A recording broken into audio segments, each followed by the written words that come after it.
Please join me now in extending a warm welcome to our esteemed Dean, Dr. Stephen Harrison.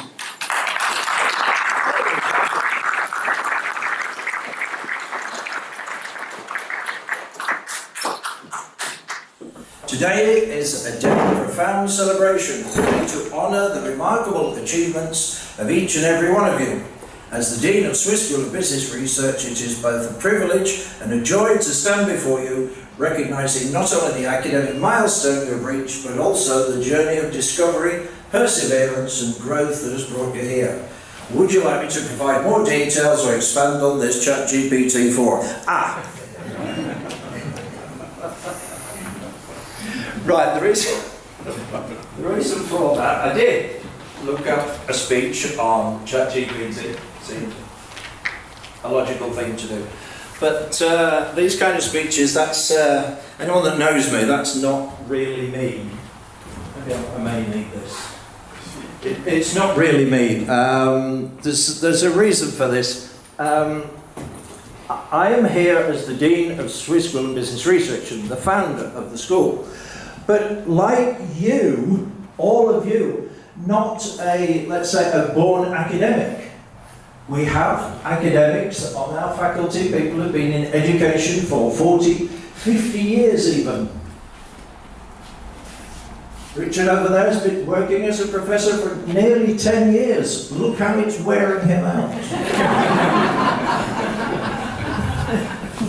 You'll be 40 soon, won't you? So, we're all from different backgrounds, and I think it's important to state this. Just as an example, I hate this damn thing. This is more my scene.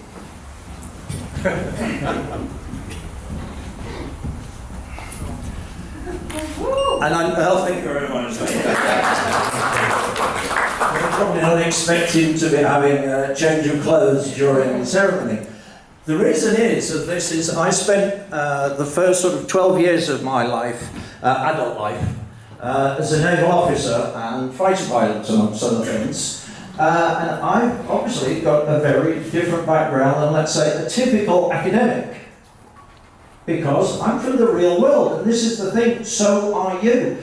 We have people, we have graduates who are from education, but also we have them who are from pharmaceutical industry, from consultancy, from engineering, from retail, from every kind. In other words, we are not an academic.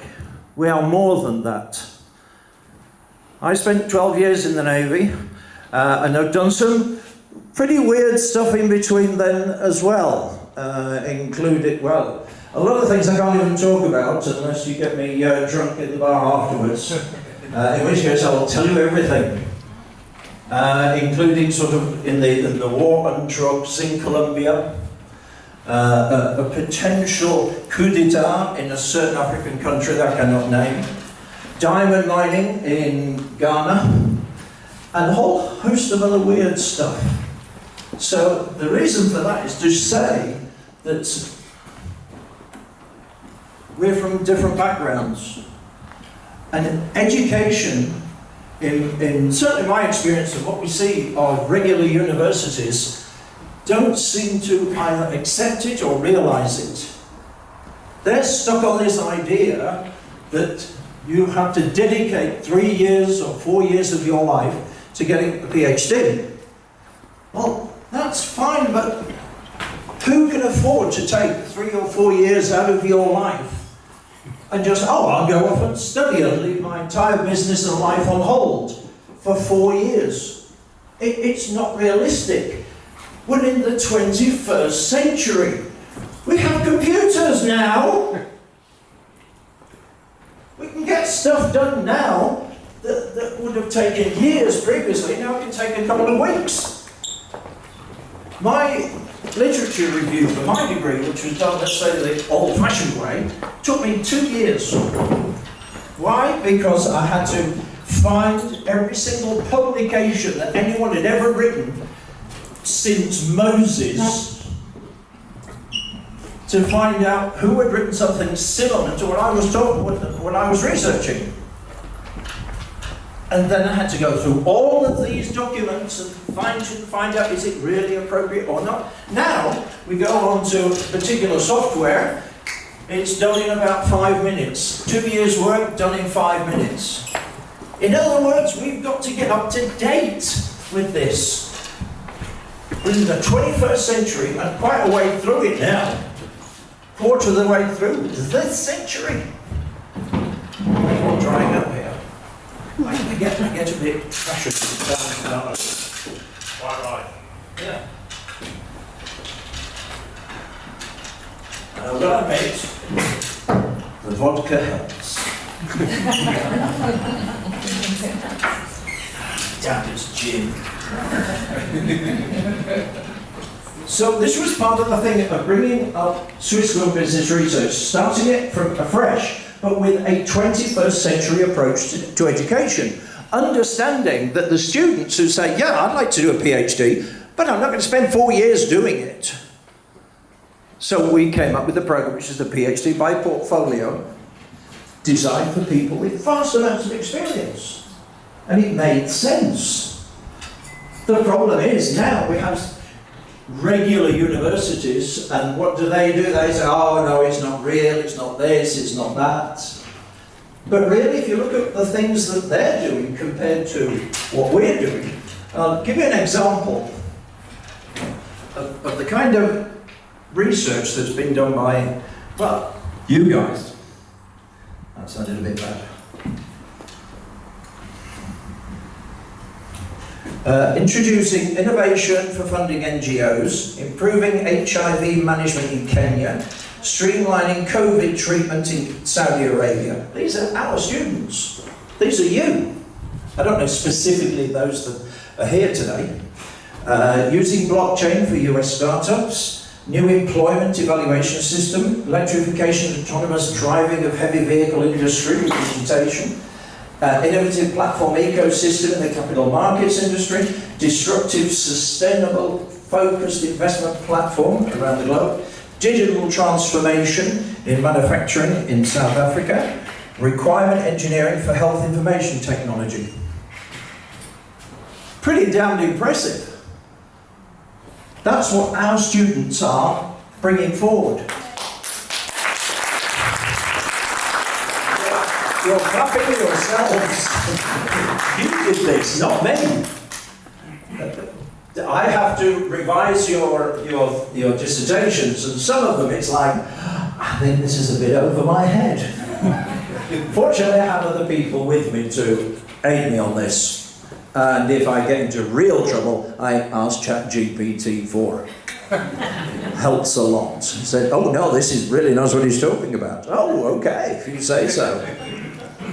So, going back to this thing, people might say, oh, well, you're not real doctors. Anybody ever heard that from a medical practitioner?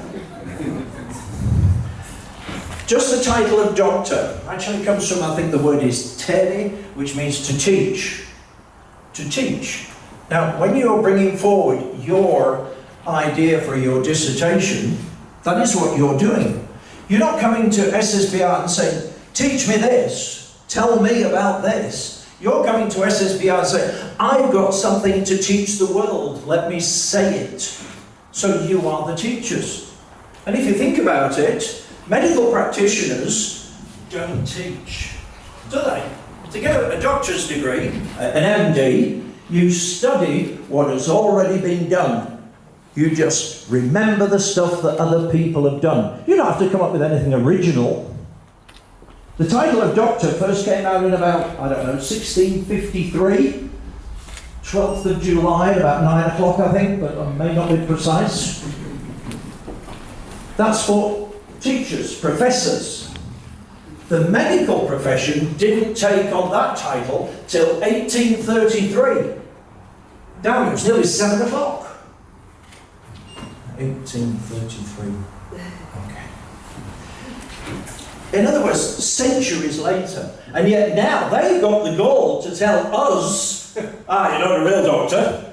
Excuse me, you're not the real doctor. You're a medical practitioner. I have come up with something new. something relevant, something important to contribute to this world. And if people talk about, oh, well, what university, really? Does it matter where? What I think is important is what has been brought forward. The work stands for itself. I've got some examples from, let's say, I won't call them Ivy League universities, but the regular universities. People have gotten a title of doctor based on this research. And I'm not joking. It's kind of funny, but I'm not joking.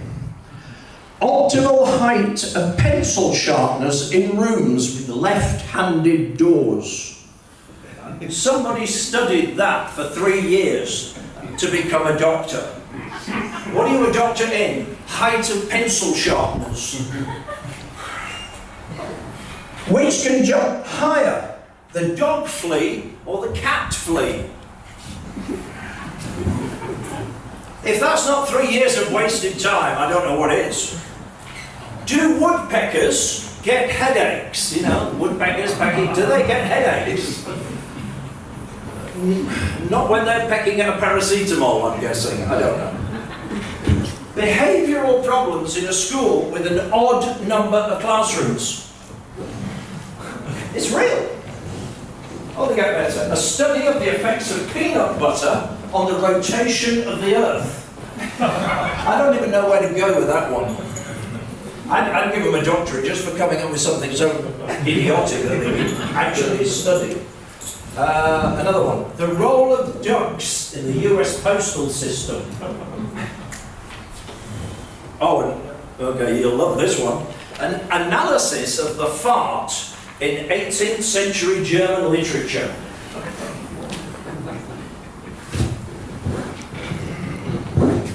I remind you of ours again. Innovation for funding NGOs, improving HIV management in Kenya, streamlined COVID treatment in Saudi Arabia. We're talking about saving lives here, not the flatulence of French people writing literature. God. One of the things I'm quite a believer in is this thing of, there's the phrase where they say, everybody, no, what is it? Not everybody's opinion, because, well, you've got to respect everybody's beliefs. No. If you believe something, it doesn't necessarily make it true. There's an awful lot of people today still believe, for some reason, the Earth is flat. Now, as I stated, I used to be a pilot, so I was a pilot in the Navy, flown up to about... Oh, I'm told to use the microphone. So they can pick it up on camera. Bear in mind, I'm ex-Navy, so don't expect decent language coming out of my mouth and I get a bit excited. So, people believe the Earth is flat. So I used to be a fighter pilot, flew up to about 50,000 feet, bubble canopy, looked out, saw the curvature of the Earth. I have flown with 2 airlines across the Atlantic, 100 times, probably more. I've navigated a ship halfway around the globe. Trust me, it's fucking round! Anyone who says, oh, I believe that, fine, you can believe that, but don't try and put that on me. If you want that, prove it. And the problem is with this extends into our lives all the time, where we have in business, or as we've seen in health, oh, well, we believe it should be done this way. Well, we've always done it this way. Well, I believe this is the best way of doing it. And they don't want you to advance and actually challenge that. And that is what you have done. You have challenged that. You have challenged the status quo, or AC/DC, or whichever group you prefer. You've challenged that. And you should, because that's how we advance. Otherwise, if we stay there and say, oh, well, I believe it should be done this way, oh, okay. It's never going to improve. Or somebody else will do it somewhere, and they will have a competitive advantage over you. Whether it be as an individual, whether it be as a company or a country. So, what are you doing? You're challenging that and saying, no, well, that's fine. I believe this can be done better, and I'm going to prove it. I'm going to research the hell out of this thing and show you it can be better. And we can save lives, we can make more money, we can improve business. That's what it is that you're doing. So, to that end, I salute you. Right, I'm now going to ask you to do something. I think we've got enough people here. All the graduates, I would like you to stand up. Just the graduates. Stand up, please. Turn around. Look at your family and friends that are here. And state out loud, thank you. I couldn't have done it without you. I will now recruit 10 new students for SSBR. All of those of you are sat down at the back, a round of applause for our graduates.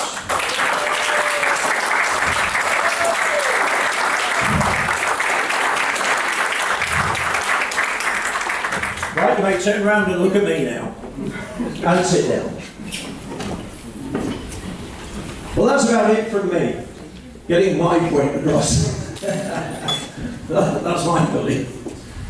But I just wanted you to know that you are challenging things. You are bringing forth new ideas, creativity that are important in the world.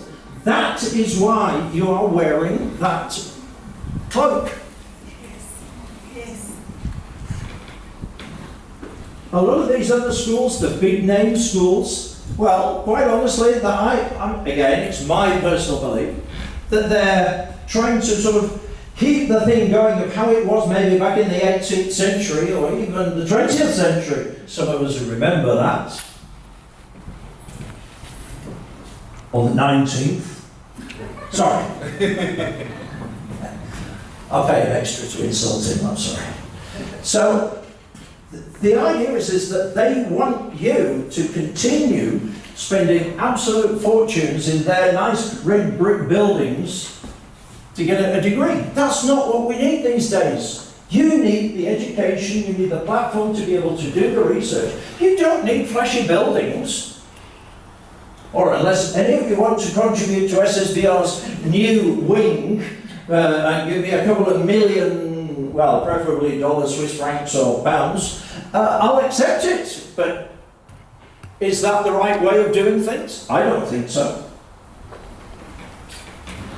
They're doing things the old-fashioned way. I walked past the university here, just around the corner where they have the library, with books. Remember those things? Do you think students today actually even know how to use one? They keep swiping left. Now you have to turn the page. In other words, all these universities are still pretty much in the 19th century. I mean, for God's sake, what next? They'll have us dressing up as 19th century judges? Apparently. So, well, that's all from me. So once again, thank you, well deserved, well done, congratulations, and I'll now hand you back to our young professor.